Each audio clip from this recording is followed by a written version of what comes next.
I'm so pleased to welcome the Honourable Tony Abbott.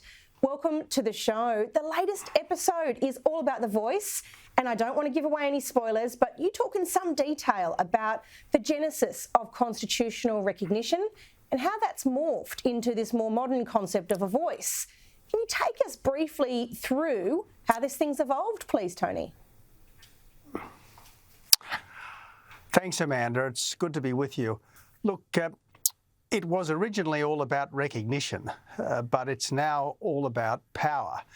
It was originally all about an acknowledgement that Aboriginal people were here first, which is obviously and unarguably true, but it's now become all about injecting into our Constitution this thing called a voice, which could very substantially disrupt our whole system of governance. Now, I think the whole thing ran off the rails sometime after 2015 when a process of national consultation, which I had envisaged would include all Australians, was really taken over by some senior Indigenous leaders with a very fixed view as to what should come of it. And I think the Uluru Statement was really very much a product of those few leaders who were determined to get a particular outcome. It's a real pity too, because there's so much goodwill in our community for Indigenous Australians, a real desire to see an equality of opportunity that is real and within reach for all. And by shifting this issue to be one that's really about power, it's alienating people who otherwise would really want to get behind it. We've heard so much about how this is a modest change, yet if you scratch the surface, there's really nothing modest about it. And that's something you picked up on the podcast. Let me just play this grab for you. It's really payback punishment for the original sin of Australia's settlement. So look, this is hardly the benign reconciliation that the Prime Minister likes to suggest. It's a bit of a get square by Aboriginal Australia with the rest of it. Tony, what have you made of the way so many yes advocates have been desperate to distance themselves from the harsher aspects of this and some of their own comments so that they can continue to tout this notion that it's modest?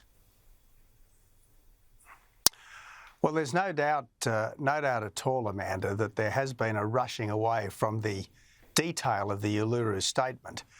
They now insist that it was just 439 words instead of the 25-page statement that was released under Freedom of Information and the 86 pages that accompany all of that. And the message that comes out of the fuller Uluru Statement is very much one of get square.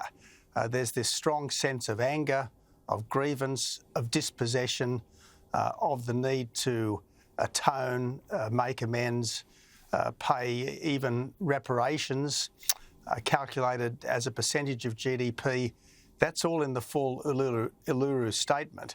Now, obviously, that's a world away from this generous invitation to walk together down a road of reconciliation, which the Prime Minister keeps talking about. And that's why they're backpedalling so hard. That's why they want to pretend that all of this suddenly doesn't exist, even though for years you had people like Megan Davis and Pat Anderson saying, look, everyone should read the full statement because the full statement contains our story.